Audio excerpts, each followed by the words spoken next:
Today's reading, Luke 24:17 to 27.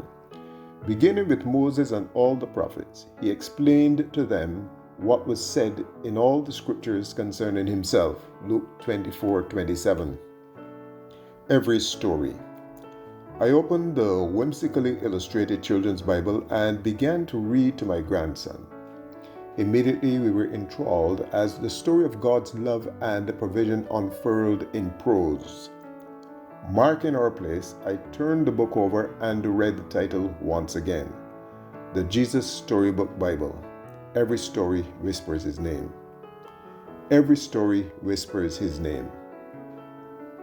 To be honest, sometimes the Bible, especially the Old Testament, is hard to understand. Why do those who don't know God seem to triumph over God's own? How can God permit such cruelty when we know that His character is pure and that His purposes are for our good? After His resurrection, Jesus met two followers on the road to Emmaus who didn't recognize Him and were struggling with disappointment over the death of their hoped-for Messiah. Luke 24:19 to 24. They had hoped that He was the one who was going to redeem Israel.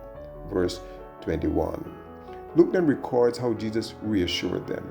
Beginning with Moses and all the prophets, Jesus explained to them what was said in all the scriptures concerning Himself. Verse 27. Every story whispers His name, even the hard stories, because they reveal the comprehensive brokenness of our world and our need for a rescuer. Every act, every event, every intervention points to the redemption God designed for His wayward loved ones to bring us back to Himself. How is God's rescue at work in your life? What stories trouble you today? In what ways, however small, can you see God at work in them? Dear God, help me listen as you whisper your name through the stories of Scripture. Every story.